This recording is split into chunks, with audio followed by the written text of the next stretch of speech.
What's going on, guys? No Guides here. Welcome back to FIFA Academy. It's going to be the first episode of FIFA Academy, actually. I'm really excited to look over your clips. I think this is the best part, You guys can submit your clips to me and I can kind of review them and kind of give you my opinion. We're going to start with the defensive clips first because it only seems right since, we went through the defensive tutorials. Just to give you a bit of an insight and some context, the person we're analysing is the person in yellow here. It's a goal that he conceded. He is playing a 4-4-2. And I think, if I'm not mistaken, the opponent is playing a 4-2-3-1 second variation, or he's playing a 4-4-1-1. I'm not 100% sure. But he ends up giving the goal away. And some good, but ultimately some bad as well. We're going to go through it. So when we go back from the defensive side, we're going to start from the goal kick. Now, the most important thing was you did the right thing here. You pressed the player. You tried your best to intercept the ball. You didn't get there in time. That is completely fine. That happens sometimes. You kept pressing. That's very good. Now, the first issue was here. Now, up in this bit. Now, this is I think your centre mid. Now, this is why I always advocate using a 4-4-2 second variation. I just think, with the two CDMs, they're a bit more reserved and a bit more further back. Let's just say, just as an example, right? If you're using the 4-4-2 normally, the CDMs are much better because they're sitting back and they're reserved. Whereas in contrast, if you use a 4-4-2 flat, imagine that's the two centre mids now. The problem is that they're a bit further forward, and it's better to use a CDM variation. You don't really lose anything at all. Anyway, coming up to this bit, you chose the wrong play, then you selected Pele, and you tried to press. Now he kind of came out with his centre back. Now, one thing you could have done, ideally, is you could have controlled one of these players. You see, because you're playing a 4-4-2, you basically have your two strikers up front, but then you have, for example, I suppose you can say, kind of your midfield four. Imagine that's your actual midfield four. You ideally don't want to break your. You don't want to create a gap, because if you commit any of these midfield four, let's say, for example, you commit Semedo, you basically created a hole in your midfield and you could be basically outnumbered. That's one of the biggest caveats for the 4-4-2. In this situation, what I would have done personally is I would have maybe chose Son, and I would have mainly tried to press, so that way you keep your, let's just say your midfield four, you keep them in shape. You try not to keep creating gaps. That's one thing I would say that you could have done. Anyway, up until this bit was completely fine, to be honest. You tried to cut the passing lane, which is the right thing to do. But then you committed your player. One of your players. Now you have three centre mids. So if you look on the radar, I think it looks a bit all over the place. But you have your back four, which is about here, and then you have your left mid and right mid, and you have one centre mid. And your other centre mid, I think, is meant to be over here. So you're kind of creating gaps. Now, although, remember, if a player is out of position, another player will try covering. So if, for example, you bring out a player like this, another player, if you're, for example, your striker's on comeback or defence, he will attempt to cover, but he won't get there all the time. So that's why it's better to use an initial play in a build-up. It's better to use someone like one of your strikers. So like in this situation, you did the right thing here, but once you realize he's running out with his centre-back and the rest of the players are getting sent forward, you should have either chose one of your strikers. But moving on, it still could have been prevented here. Now you did the right thing here, you defended. Now this is the biggest issue. At this point, you try to make a tackle. Now the key is you want to run back. Now I think, although you can argue the right thing, you chose the closest person towards the ball in some respect, but I think in this case you should have held your line. What you should have done is you should have realized that this person could have made. He only really has two options here. He could either play, a through ball down the wing, and or he can basically pass to this player here, or there's an option you can pass to this player, but it is occupied. In all honesty, what you should have done is maybe just held your line, as I mentioned in episode 2 and 3. Try to cut the passing lanes. Try not to be too aggressive. You did be a bit aggressive here, and now this player's out of the game.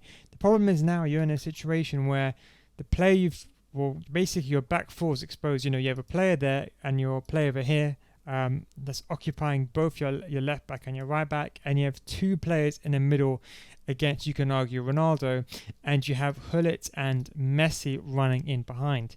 Now in this situation you have two options. You can either try to recover, but it looks like it's too far for your CDM to recover, or you have to choose one of your players. Now the best thing you can do is run backwards. In this instance, the best thing I would do is run backwards. And I think you tried to change player, it didn't really work out, and I think the mistake you made here was in this situation here. Here you either should have chose this player, and maybe you could have done a tactical foul, which I wouldn't suggest, or ran backwards, or you should have ran back and recovered with your CDM. Obviously in heated moments, sometimes you make mistakes. I think this ended up as you ran away from away from your opponent. And I think at this point, you're basically no man's land because you're selecting players that are behind the ball, and the recovery time was not well enough. And I think at this point, you did yourself a disjustice by dragging this player out of position. If we go back just a little bit here, for example, like even at this situation here, when you overcommitted, unless you made a mistake here, at this point, carry on running. But I think the biggest mistake you did is once you control this player, because AI was no longer controlling this player, he ran out of the way, if that makes sense. And with Ronaldo, he's basically free to make a perfect pass. So I think this is a goal where maybe you probably knew what you probably did wrong. Simple mistake.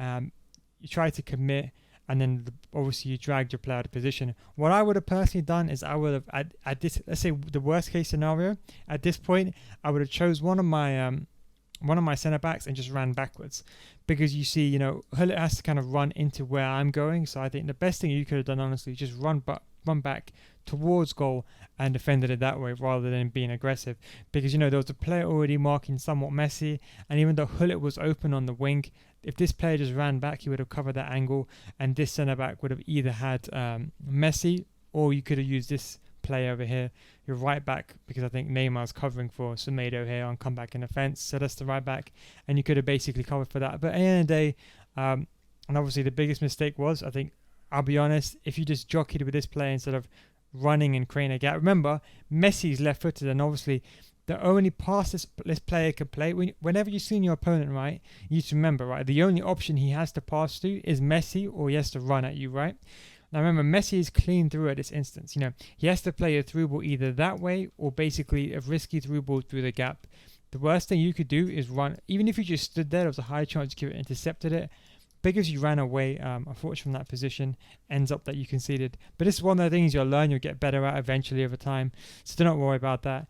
And at the end of the day, with Messi's through on goal, it's basically a goal. This is a very interesting scenario. This is another goal that was conceded. His opponent's losing to 2-1. He scores a good goal, and then there's kickoff. Now, in terms of kickoff, he changed to a 4-1-2-1-2 second variation, the yellow player, because he wanted to be more attacking. Now, kickoff, it's not the best way I can explain to you and as accurate as possible. It's kind of like a bug in the game. Kickoff exists whether you're winning 6-0 or whether you're losing 6-0. Whoever kicks off is kind of going to get this glitch.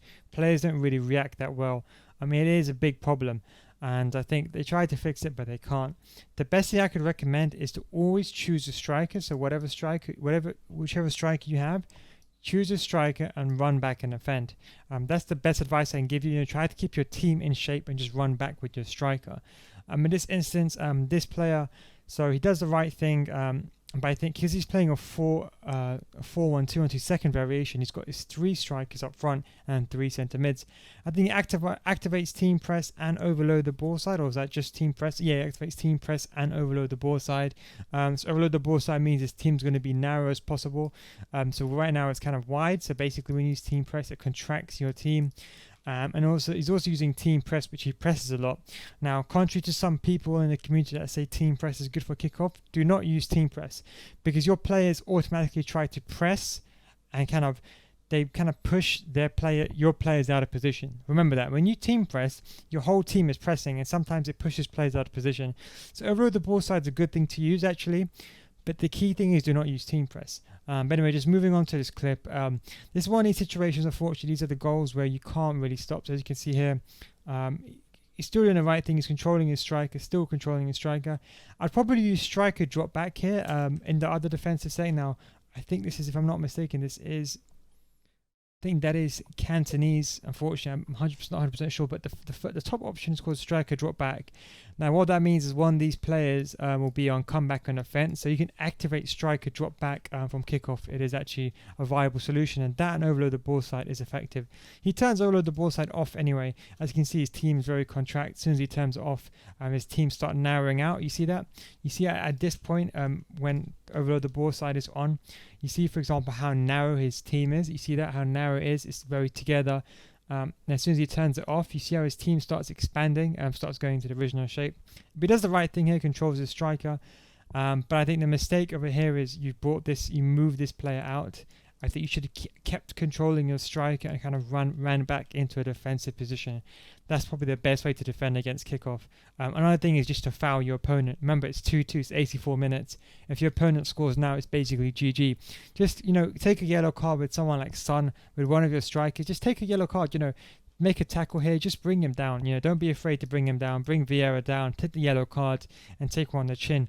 Normally, when you take a foul, or when you commit a foul, should I say, it kind of stops the kickoff glitch. So that's kind of a tip for you. You can use overload the ball side, try to use drop back, try to run back with your striker. So from kickoff, choose your striker and basically just run all the way back with your striker into defensive position. And if the worst case scenario is do a tactical foul. But anyway, you end up changing your. I would have personally kept running back with Son. And I think at this position, this is when kickoff's at the peak. You tried your best to recover. You actually did the right thing. Unfortunately, AI didn't lock on. And I think maybe you could have done better here. So, for example, realistically speaking here, I think you tried to anticipate he's going to cut inside. But even then, always try to run alongside. So what I would have done is I would have realized that's the goal. And realistically, so let's say when Huller gets the ball, I'll explain to you. When he gets to the ball, he's on this position. Realistically, in this position, he only has two chances. He can either shoot near post, he can shoot far post, or he can sweat it. Now, sweating it is extremely risky, and I'll be honest, I didn't even see the pass myself initially at this point. So here, at this point, I didn't even see the pass over here. I swear. I think, you moved out of position over here. I think that's what created the opening. But anyway, here you should have ran backwards instead of running forwards. Just keep running backwards. But either way here. Now, at this point, you should have kept running alongside him. What you should have done is all you want to do is basically you want to position PK over here. You just want to block it. So you want to be there, try to block the pass and also try to block the shot far post and try to block the post near post. Ideally here you want to be on this side because let him shoot. Even though he's got a 5-star weight, even if he shoots near post, there's not a high chance it will go in. His kickoff is one of those things. It happens unfortunately with this game. You can't really do much, but if you really wanted to improve here, you could have basically, as soon as you switch to PK, you could have carried on running instead of going backwards. Always try to run back towards goal and protect it.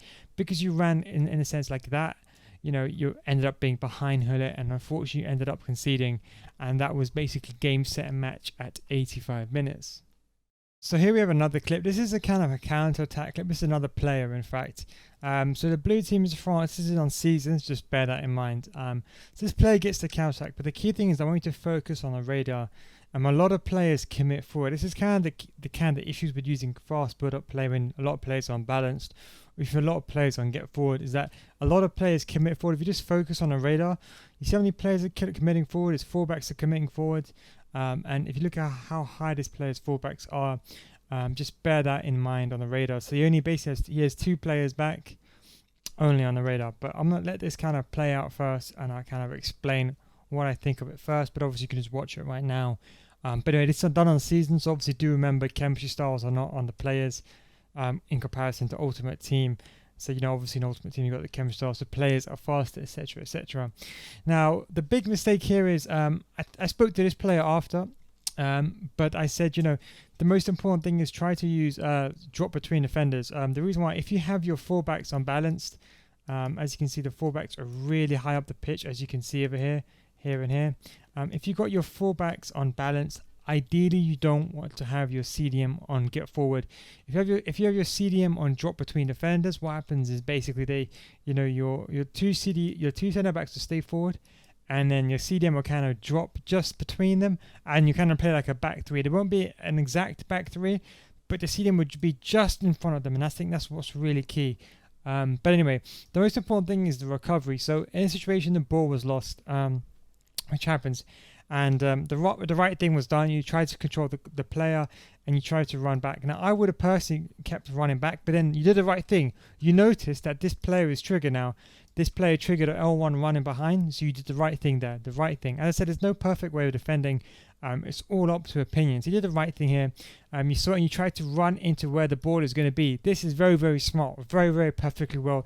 A lot of players make the mistake, but they try to press and try to block out the cut in the passing lane angle there. No, you did the right thing. Back to the first FIFA score tutorial. I think it was the second one, I think, on stand tackling. No, so it was the first one on jockeying. Try to go or aim to put your player where the ball is going to be, not where the ball is. Very, very important. We ended up doing a normal pass in the end, and the biggest mistake here is going to watch it. You just overran it. I think maybe a little bit of a lack of concentration, and maybe you're focusing on other players on the pitch.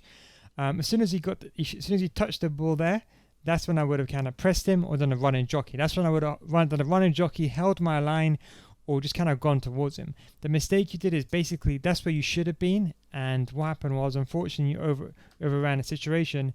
So you could have been over here, but you ended up being over here. So that was obviously the biggest issue there. The first thing was you overran it, but that's fine. You did your best to recover in the end here.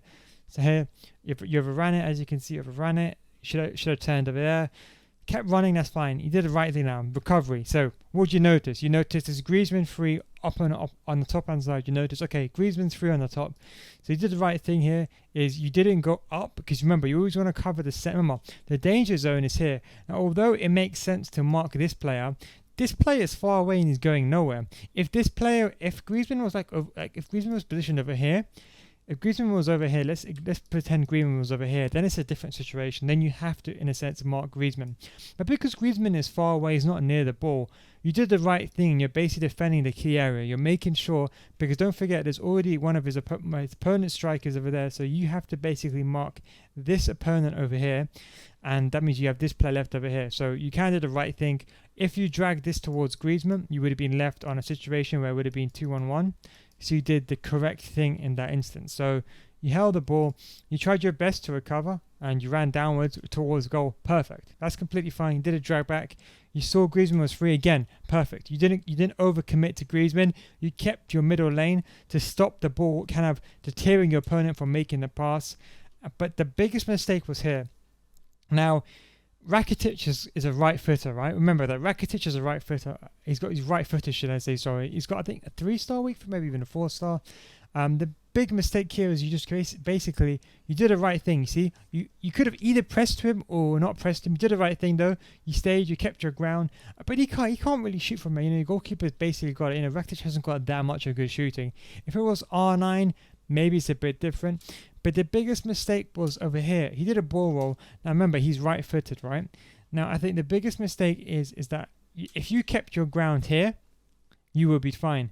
But I think the biggest mistake is you just moved and shifted to the left-hand side. You see that? It was that final thing. I don't know why. To be honest, I would have shifted upwards. Worst case scenario. I mean, it wouldn't. Although ideally you want to block the near post angle, but even if you were trying to cover that run, you should have shifted, kind of a bit upwards. You know what I mean? I don't know why. I think that was just a mistake on your end. But you shifted to the left-hand side, overcommitted, and you basically got turned, or should I say, not turned. You could have got turned, but your opponent ends up playing a very nice pass. Bit of overcommitting. As I already said, defend the angle towards goal. At this point, he can't really shoot towards goal. So in some respect, by shifting from this position to this position, you're not doing yourself any much of a service. Remember, as I said in the original videos, always defend the angle towards goal. Look at your opponent. Rakitic is right-footed. Even if he shot from here, statistically speaking, the chance of him scoring is extremely low. So the one thing there is overcommitted. It's a very simple mistake, but these are the mistakes that lead towards the goals. So here we have another example from the same clip. The player that we're analysing again is winning 3-1 in this case. It's 54 minutes. Now, the key thing is you don't want to ever give your opponent to give the chance to your opponent to get back into the game.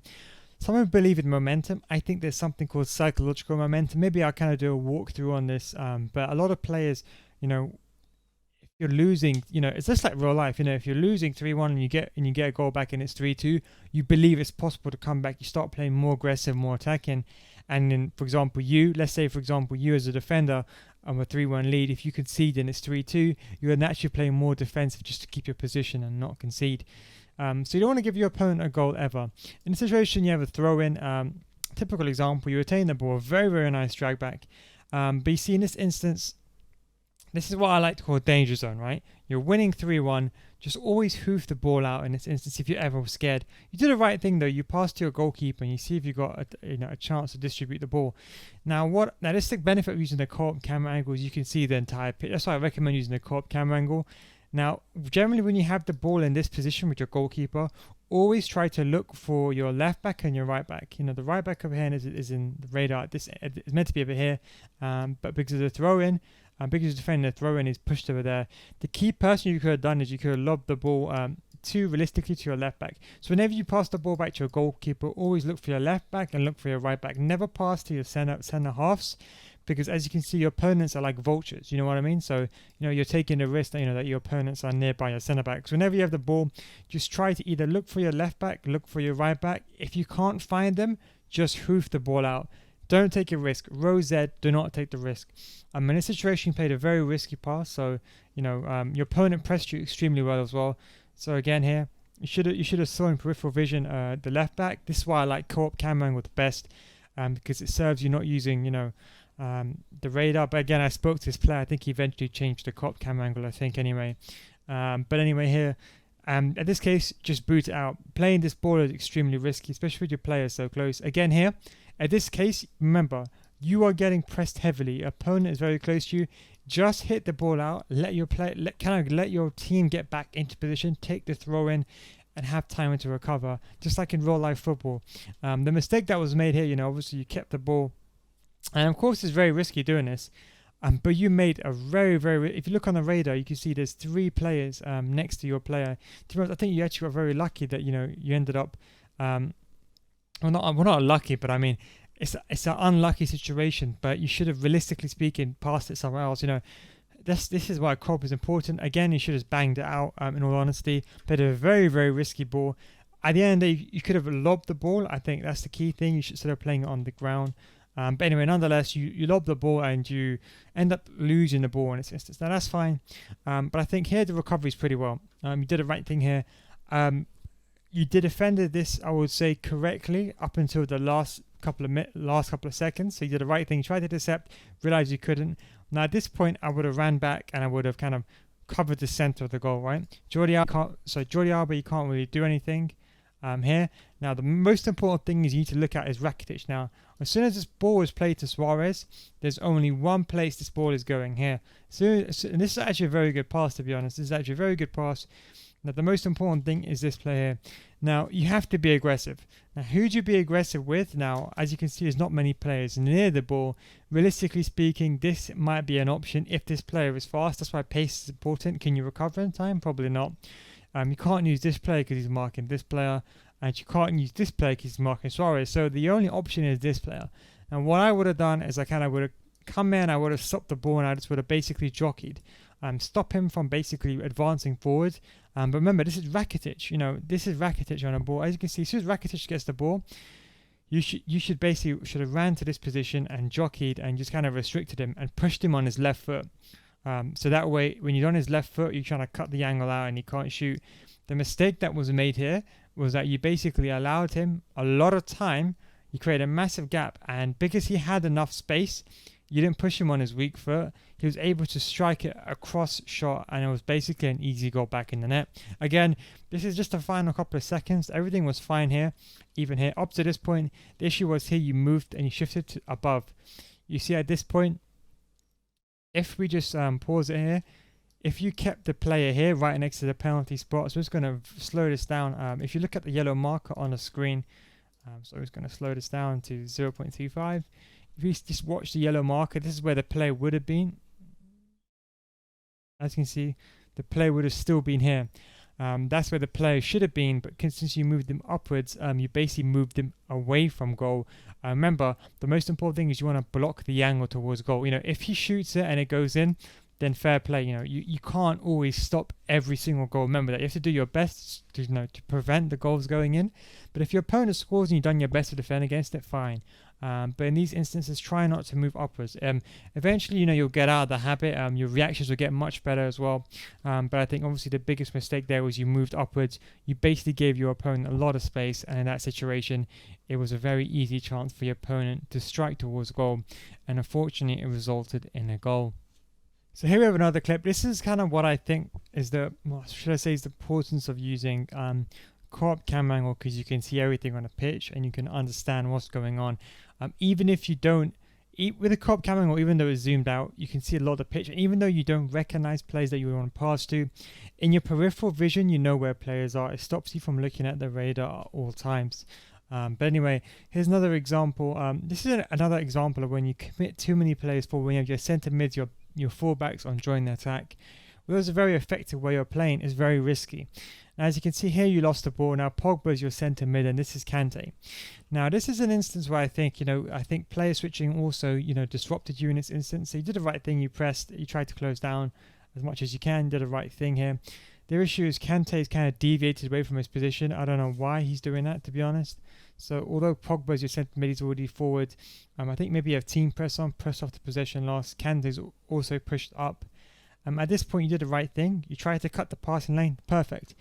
He had no choice. He had to basically run out because you covered all the angles, which is the perfect thing to do. You covered all the angles. He had no one to really pass to. Your players everywhere like vultures. The issue really was here. So at this point, you changed play, I think, with your right analog stick, and you ended up selecting with your right centre back. This happens sometimes. Unfortunately, it's just part of the game. But you recovered well in the end. Kept him at bay. Now the problem is that with the co-op camera angle, because whenever you, for example, switch to the wrong player, for example, in this instance, for example, like here, if ever you switch to the wrong player, like over here, what you can do instead is you can select this player over there. To select the closest player towards ball, you always press LB or L1. So if you ever find, for example, in a situation, as you can see, this player is selected on the pitch, it's not meant to be selected. Instead of trying to right stick switch to select either one of these players over here, you can simply just press L1. L1 will select the nearest person towards the ball. That's why the second defender icon is actually very important, because you can see which player. If you press L1, you can switch. That's why if you leave the second defender icon on, you can basically select. So if you see the icon kind of like a semi-faded tone, you can press L1. You can change that player. But anyway, nonetheless, let's just continue. You kind of recover here. The mistake you make here is you run away from the pitch, you run out. I think because you're I suppose you can say you're agitated or you're trying to switch players still. This is a mistake, but nonetheless, you did very well to recover. Kante's out of position now. Remember that. That's the big issue. Kante's out of position. Now, when Kante's out of position, the last thing you want to do is you want to run out with your centre mid. You do so. Recover well, to be honest, in the end. I'll be honest, I would have put myself here. If he passes the ball here, then so be it. At this point, you're kind of in no man's land because you're not blocking out either the passes. If the pass goes over here, it's behind you. And if the pass goes over here, he can just do a 1-2 around you. So if the pass goes over here, you can just do a 1-2 back to De Jong around you. So, it's kind of pointless being in a situation. Try to just go back into your own half. If you're trying to get better at defending, just try to always run back in your own half. Cover the center of the pitch, which is the most important thing. Push your opponent out wide. Don't push your opponent towards the center. Now, he obviously ran out again with Griezmann. Griezmann was covering for Kante because Kante was out of position. So Griezmann is covering in this instance. Pushed him away. The mistake, cutting the passing lanes. I think that's mainly the players changing. Here, you should have changed to him and continued cutting the passing lane, but it happens sometimes. You do the wrong thing. The biggest mistake is here. Now, in this instance, remember how I told you, I think it was in episode 3 of FIFA School, keep your back four in shape. Your back four, keep them in shape. Try not to use your back four. Now, Pogba, although this is not Ultimate Team and there's not a chem style on him like Shadow, he can still recover. The reason why, Suarez got 81 sprint speed at max, but also, Pogba is going at a more acute angle, whereas, Suarez is running directly forward because you've got the more acute angle towards where he wants to go. You're going to get there first. So you should have, in this instance, carried on running with Pogba. Tried your best to kind of go in front of the ball and reclaim possession. Try to see here, you should have kept running. And you see, what you should have done is, if you kept running in this angle over here, you would have done two things. Number one, you would have basically stopped him and gave him not enough space. And number two, if you were kept running that way along this line, you would be blocking this player as well. Because if you kept running, for example, I'm just going to draw the trajectory of where, so I'm just going to show you what he actually did. So he kept running and then he stopped. He stopped. That was a big mistake. Now, if you kept running in this instance at this point, here's when you stopped. Now, at this point, you stopped. If you kept running, you could have been here, and you could have done a running jockey, and you could have cut that passing lane out there. You see that? If you just carried on running in this instance, remember, as what we said, try to do CDMs first. Kept running. There's no remember, there's no danger here. I mean, yes, the centre back is closer towards the ball, but it's no danger. Suarez is going nowhere here. Do you see what I'm saying? He's not 1v1 on goal. He's far away. You've got the more acute angle anyway. So if you carried on running, you could have basically been like over here. So I'm going to try to depict this again, where you could have been. Again, you could have been over here. Could have kind of changed direction and tried to cut the passing lane out here. But because basically you ran away from you changed this to centre back. So you've done two things here. Number one is Pogba tries to, AI basically marks this striker, lets him go, which is one problem with AI. But I like it. AI shouldn't be over defensive. It's personal preference. But yeah, as you can see, drifts back. And now you basically put yourself in a position where you were basically a 5-on-1. And you basically made a situation where now you're basically, you can argue, a 2-on-2. In this situation, you did the best thing. You did the right thing. You ran back. Here, again, you did the best thing. But again, you drifted wide. You know, the most important thing, you should have saw the danger run over here. This is why crop camera angle is important as well. Because even though you don't intentionally look at this player, with just by using a crop camera angle, as I explained in earlier episodes, you can in your peripheral vision see this run and it actually influence your decision-making skills. But anyway, we're going to play this back again. We're going to see here, and the biggest mistake was here, was just the defending aspect. You know, for example, here, try to defend that. You should have ran at that point. You should have ran back over here. Try to cut the passing lane, as I suggested in episode 2. I think I went through the walkthroughs. But in the day, you went upwards. Remember, there's no danger up. You know, by moving upwards, you're not blocking the danger. You know, Messi, he's left-footed. Remember, at this point, remember, as I said, going back to players, right? Look at their strong foots and weak foots, right? Even if Messi was to take a shot in this instance, he still has to turn around because he's left-footed. Remember, he's left-footed. He has a right foot, but he has a 4-star right foot. So it's not the best, not the worst. But realistically speaking, he's not going to shoot. Even if he shoots somewhere with his left foot, he's probably not going to score even if he green times it. So this instance, you know, he's going nowhere towards goal. Block the real danger man. At this point, you did your absolute best. And it ends up being a goal in the end. But generally speaking, keep running back with your CDM. In this instance, in the beginning, you did well. You recovered. Tried to cut the passing lane. But at this point, carry on running back with Pogba. Carry on running. Be about here. Cut the passing lane out. At this point, run all the way back towards goal. Remember, he has to pass into this lane and find this player. There's no danger over here. So, and don't forget, Kante's behind the ball. So even if you kind of run at this player, and let's say you lose, let's say he doesn't pass him in the end, you know, you could always run and tackle Messi with Kante after. But anyway, that's the problem with being too attacking and having too many players on committed forward. But it's all about recovery at the end of the day. So this is another clip I just wanted to show you. This is not a defensive example. This is kind of one of the situations where you can't do anything about it. Sometimes you just can't do anything. You try your best. For example, here, the one thing I would have rectified here was Salah, because he's left-footed. I would have tried to push him on his right foot. That's the only thing I would have potentially said in this situation. Because you're controlling Kante's, your CDM, your back four is still in shape. Personally speaking, I would maybe just position Kante ever so slightly to the right hand side, because you're achieving three things in this instance. Number one, you're forcing him to go backwards. Number two is also you're blocking the passing lane to this striker, and number three, you're preventing the angle on shot on towards goal. You're basically pushing him on his right foot. That's the only criticism I have for this clip. That's the only thing. For example, in this instance, I suppose you can say you did somewhat the right thing here. I think you tried over here. You kind of realized, tried to bait him, maybe potentially ran backwards. But I think in a situation, although you did the right thing in the end and you recovered, it's one of those situations where maybe you could have closed down close on the left-hand side. For example, like here, gone a bit more overcommitted on this side, as I said, because you want to push Salah on his right foot. You want him to go down this way on his right foot. You don't want him to go that way on his left foot. So if he goes this way, you can shoot on his left foot. If he goes this way, he's going to shoot on his... And don't forget, Salah has a strong left foot, and then his right foot is 3-star. So chances of him scoring are very, very low.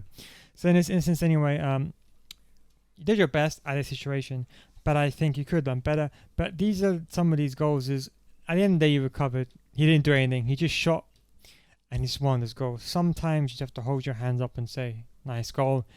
We can't always defend against it. I don't even know how that even went in. It was a good finesse at the end of the day. But I thought I'd just include this clip just to kind of give you an insight that sometimes you just can't stop everything. Maybe if you want to be an absolute critique, one thing that I would have done personally, a more advanced scale, is I would have done the exact same thing here, but would have been on the left-hand side, just where the yellow mark is. That's where I would have been there, and I would have stayed on this left-hand side, and I would have maybe moved my goalkeeper up, used the right analog stick. But again, doesn't even do anything nowadays in FIFA anymore. But that's what I would have done. But forget the goalkeeper movement. I would just say these are one of the goals you just have to unfortunately just accept at the end of the day. Nice goal anyway.